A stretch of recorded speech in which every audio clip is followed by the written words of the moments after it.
Welcome to day 3 of the virtual summit, where we are discussing how to navigate uncertainty in the education with your team so you can focus forward. Now, this is a hot topic because with everything changing and everything being disrupted all of a sudden, this is something that we are needing right now as parents. I know I need it because for me, I have school-age children and things are changing daily.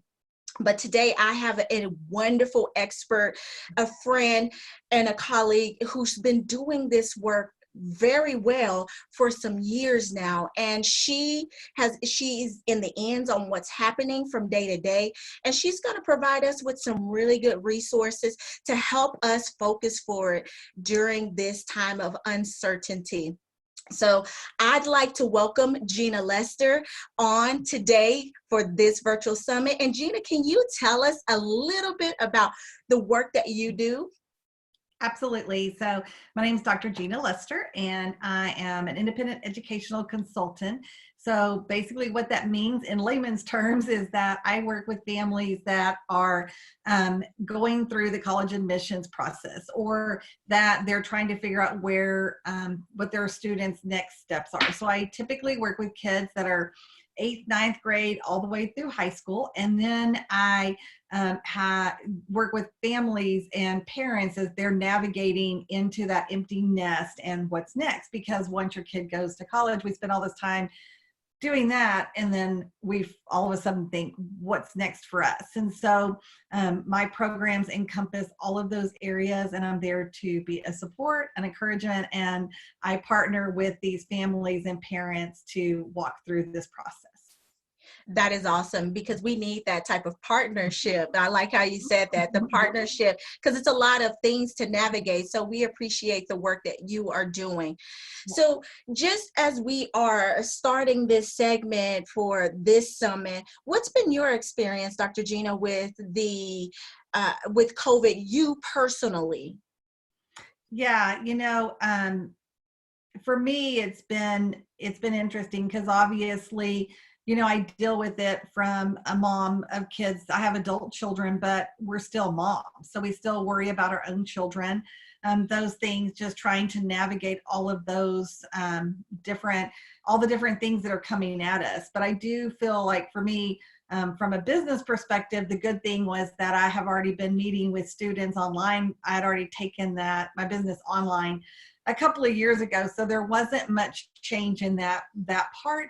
But I think probably the biggest effect for me was I think it's just the emotion I feel for the students that I work with, because I see the fear that they have. I see the uncertainty. I see the disappointment for the seniors, and I'm a very connected person. That's probably one of my top core values. And so I get very connected to my kids. And so I call them my kids. Even though they're not my blood, children, I still feel that connection to them. And so when I see them hurting, that's hard. I see the parents and just what they're trying to how they're trying to figure all of that out. So I think that's probably been the biggest effect on me, is just seeing how that works, of course, and just like figuring out how to not feel overwhelmed and to adjust to our current normal for everybody.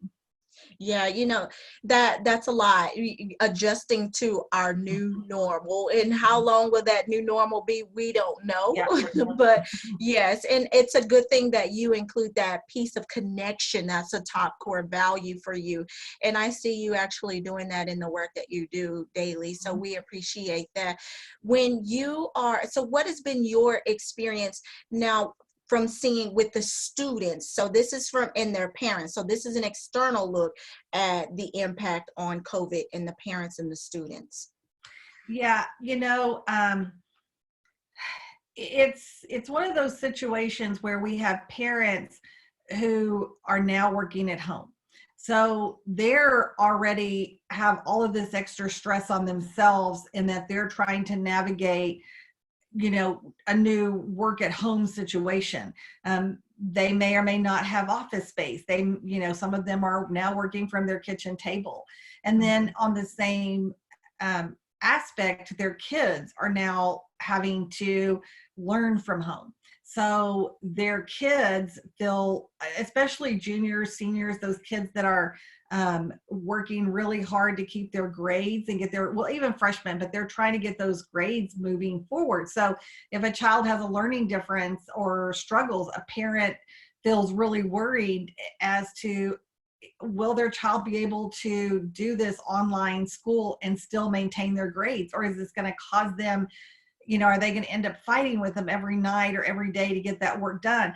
Then you have the high achievers who are really focused and independent on their own, and they're worried about, you know, is it going to tank their GPAs? On how are colleges going to look at that? So regardless of where they are on that academic scale, you've got these kids navigating it, and then parents are trying to, you know, keep their kids independent, working on their own, but at the same time, you know, they're all in, even if they have their own offices, their own rooms in a house, you can still hear each other. It's just a different environment. And so I think that that's a big part of it, that fear and unknown of what does college look like? Are we going to be able to afford college? You know, how are our jobs going to come out? So I think all of those things together are, you know, is probably the biggest external thing that I see. Looking in is just that pressure of navigating it and understanding how to get through the next month. Yeah, so basically it's a lot of uncertainty, what it boils down to, of what's next, Yep. to trying to figure out what the balance is going to be and how to navigate the situation. And then three, the fear of, like, especially with the juniors and the seniors, like a lot of them may be missing their prom and all those end things, and then now not knowing what college is going to look like. So for those situations, let's start with the parents and the teens. So what would be 3 tips that you would have for them that they can start right away to navigate the uncertainty that they're facing right now? Okay, I think just as an overall statement, you know, when you're looking at this online education, when you're looking at just the education part, I want families to really remember that we're talking 9 weeks. Most schools have shut down and have said they're not going to come back online this year. It'll be next fall. So you have 9 weeks. So when you put that in context of, it's not this long-term, don't look at it like what's happening in the fall. Look at it that you have 9 weeks to work through getting your kid's education completed, or for your child to finish up their year. Okay. So that helps to know that, okay, regardless of how long or what we're dealing with in the economy, or being, you know, in shelter in place or any of those things, that you can get through those 9 weeks. So just break it down into little bite-sized pieces. I think the second tip would be to really encourage your child, just like you as a parent would go to work and you're working at home online. You're not most likely sitting in your bed in your pajamas, you know, and if you are, I encourage you not to do that. So don't do that. In order to keep our own mental health in a good place, we need to get up, we need to shower, we need to go about our day as if we were actually going into our physical office. So set a routine and just know we're all going to get up. You know, letting your child sleep till noon is not the greatest thing. And some schools, it depends on the school. Some schools, kids are working immediately. They have teachers that are online. Some kids are watching videos. So make sure your child gets up, make sure that they are setting up in a really good space at a desk that they can focus, and that they have that time. Have them turn off their phones. That's so hard, but they're not allowed to have their phones in school. So have them keep that routine as simple as possible.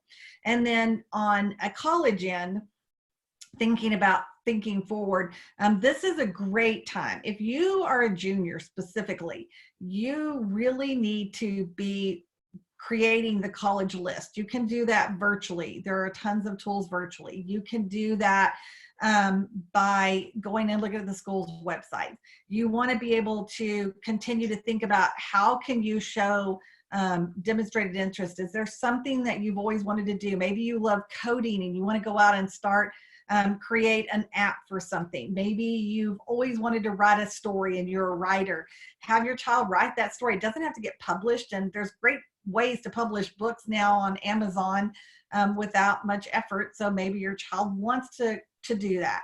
Maybe they want to create their own business. Maybe they've got a business mind and they really want to do that. So have them think outside the box and find that thing that they've always wanted to do and to do it, because they're going to have less homework. They're going to have, even though they're going to have homework, even though they're going to have things that they need to keep doing, they're not going to have all of those activities and all of the things going forward for the next 9 weeks. So you want to keep them use this time to really start that application process. And if you have freshmen and sophomores, absolutely, this is the best time to get them in to explore some of those things.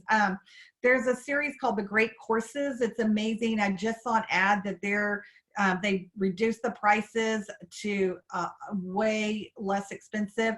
So if your child wants to learn about, maybe they're really interested in the medical field and how diseases work and those things, there's great courses that they can take through that particular that company and bring that in. So think about, is there a class they can take? Is there something you can pull in online? It doesn't have to be for credit. That still benefits their application. And then juniors, start now. Do not wait, because at the end of 9 weeks, you're going to head into the summer, and come August, we are not going to be in this situation, and you are going to be applying to college. And if you suddenly try to jump in and get your applications going at that point, you're going to be overwhelmed with all the new things, everything starting. We don't know how this is going to affect the new year as far as where teachers are going to rev up and things to that effect. So don't put it off. Jump in now. That's my biggest tip. Do not wait. If you're a junior, do not wait. If you have a junior, get started now. Those are great tips, Dr. Gena. So when we just a quick thing here for clarity, when you're saying get started now, you're saying get started on your college applications, and a good place to start, would that be with the FAFSA online, or what would you recommend there? No, I would say that if you need to create a list, start looking at colleges. College Board has some great resources. So, and I'm going to give you that. That's collegeboard.org.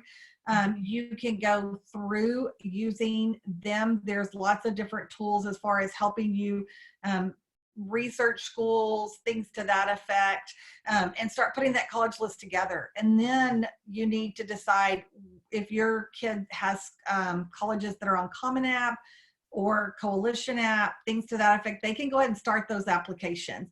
If they're doing Apply Texas, that one's not, it's not updated. So don't start Apply Texas if you're in Texas.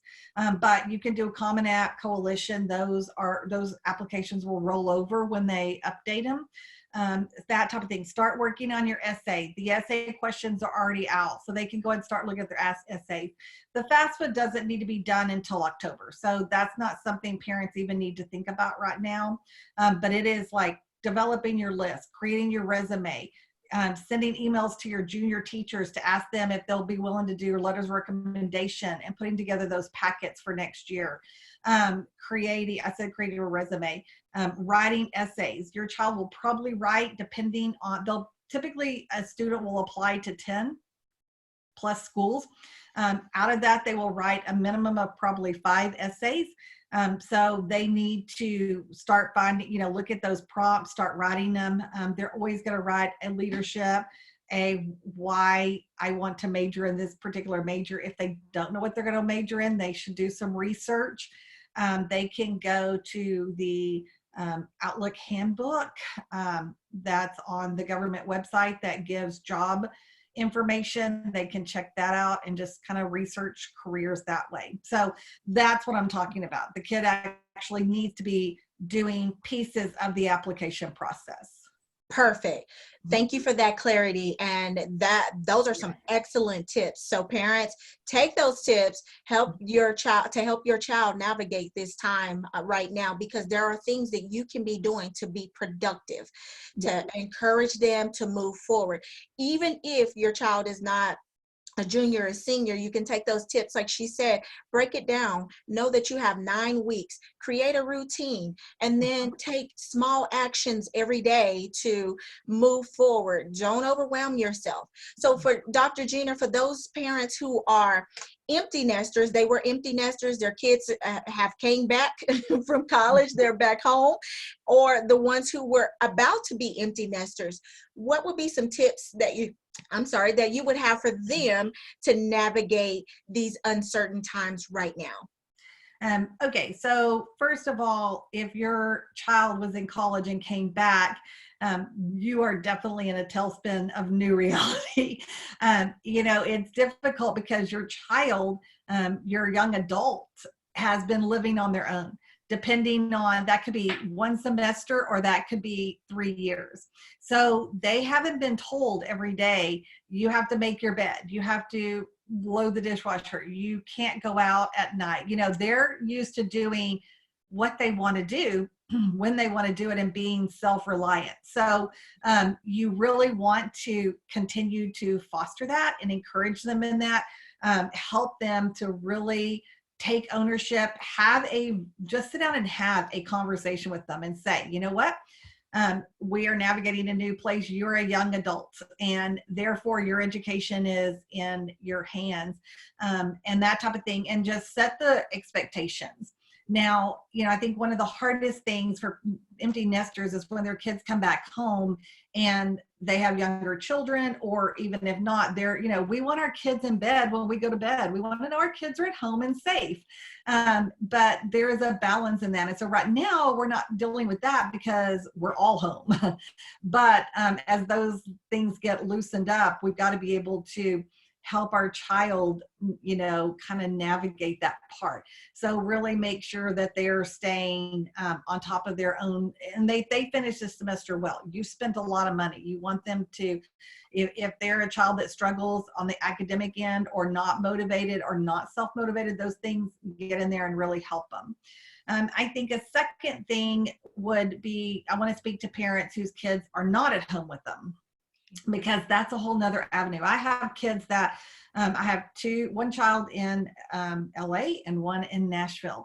And so, and then my other son, he's here in Dallas, but at the same time, they're not in our homes. And so as parents, it's real easy to begin to worry about them. And if our kid is living and stayed on, if they're in an apartment, now if they're in a dorm, they had to come home. They closed down the campuses. But if they're in an apartment and you have been paying for that apartment, your child may have chosen to stay with their roommates in that apartment, and that's perfectly fine.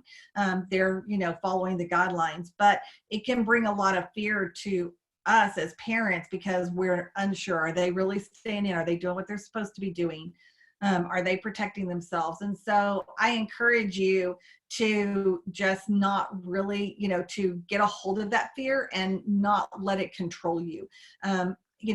My kids, we've all talked, and because we're all locked down, we felt like that we wanted to do a FaceTime as a group. So all my children and I FaceTime a few times a week. And so we set our own schedule. So talk to your child and see what they're open to, because my kids are worried about me. So you don't realize that your kids may be worried about you as well. So talk to them, keep that open communication, and just, figure out a balance in how you can talk with them and be open and know that they're okay, and not let that fear overcome you, And then the third thing I would say is that, when your kids go to college and for us, they're empty nesters, and we look forward to what retirement's going to look like. Maybe we're finishing those last years to get toward retirement.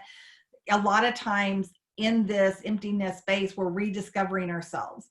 We suddenly realize, okay, as a mom, we've spent all of this time, taking care, or a dad taking care and being father, mother, sports, carpool person, all of those things. And then all of a sudden we're like, oh, we need to rekindle the things in our marriage. We want to, we want to find us and find what's new for us. We want to look forward to our future. And so those may be things that you began thinking about and putting in place. And then all of a sudden this situation comes up and we're like, okay, now it's all on hold. So I encourage you not to let this derail where you're going and what you're doing, to really focus forward on your own self. If you wanted to start a business, then don't let this stop. Use this as a planning time. Maybe you're not ready to go out and say, okay, I'm going to start that new business today. Or maybe you have a passion to help somebody and you want to start a nonprofit. Then learn what it means to start a nonprofit. Maybe you wanted to just make a career jump. Then start looking and researching and learning and updating your resume. There are so many things that you can do. So when you're not working, when you have that downtime and you're sitting there, you're not just totally vegging out on Netflix and those things, which is easy for us to do. Put some things in place that will really help you so that when we're through this, that you're focused on your future as well. Those are some really great tips. And there's one thing that I want to call out that I really love that you said, and it goes hand in hand with something that I heard from Oprah when I was listening to her Vision 2020 tour. She said, when our kids grow up, then we move from manager to consultant. And with the tools that and the tips that you just gave, that was directly in alignment with that, because now you're not managing them. You're telling them, reminding them that their education is in their hands. So now you're taking a consultative role to assist them where they are, but you're not managing it. You're still keeping them in the driver's seat of it. So that's a powerful tip. And then to those empty nesters, it's about planning and preparation, not sitting idle, but continuing to plan and prepare, because knowing that there's going to be an end. We may not know when the end is, but there is going to be an end to it. So be ready. So thank you for sharing those tips. Those are really, really great. What would be a final word of encouragement that you would have for our listeners who are dealing with the educational woes of what we're going through with COVID-19 right now? Yeah, I want to share, 2 Timothy 1:7, for God has not given us a spirit of fear and timidity, but of power, love, and self-discipline. This has been my life verse my whole life.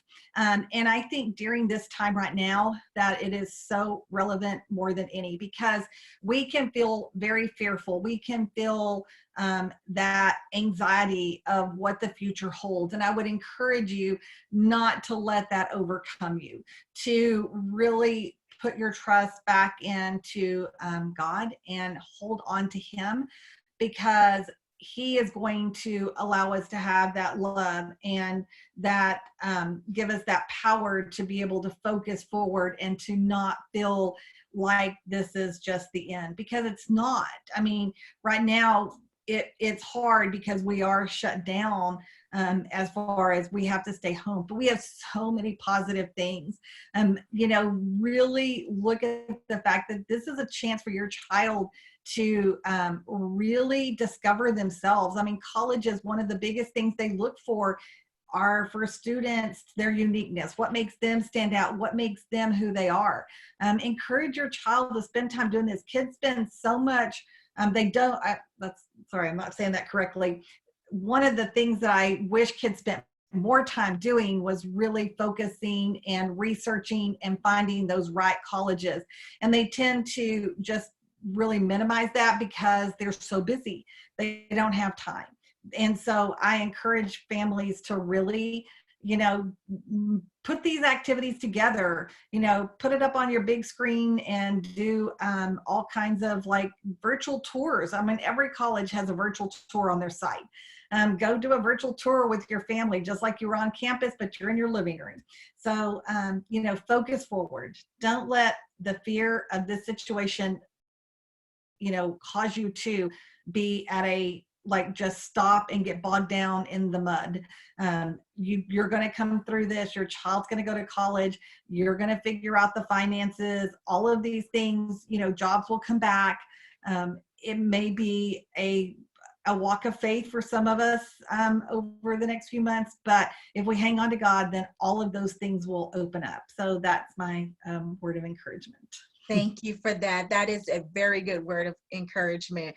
Don't let fear dictate your decisions, and allow God to be your guiding source. That is Yeah. very good. So our heart during this summit is to give back, and with any resources to support our listeners. Do you have any resources that would be of assistance right now in this time, Dr. Gena?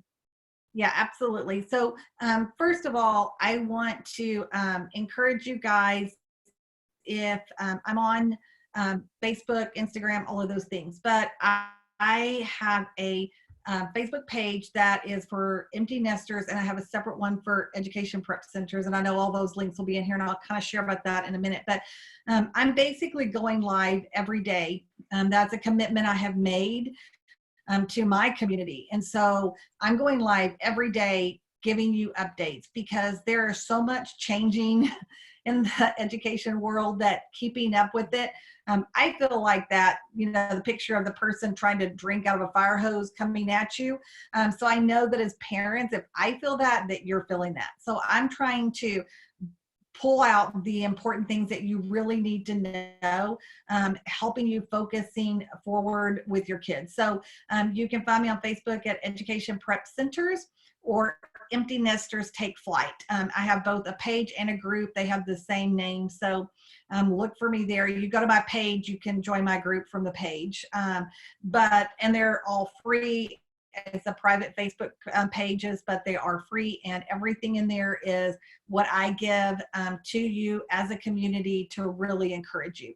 Then you can get on my mailing list if you're interested, where I also am putting together a newsletter every week that I'm sending out that's kind of got that week's current changes. So if you missed something and you just want to know what changed in education this week, that's what I'm doing. And they can find that at Empty Nesters. It's at, EPC Campus. It's epccampus.com / the one that goes like this, Okay.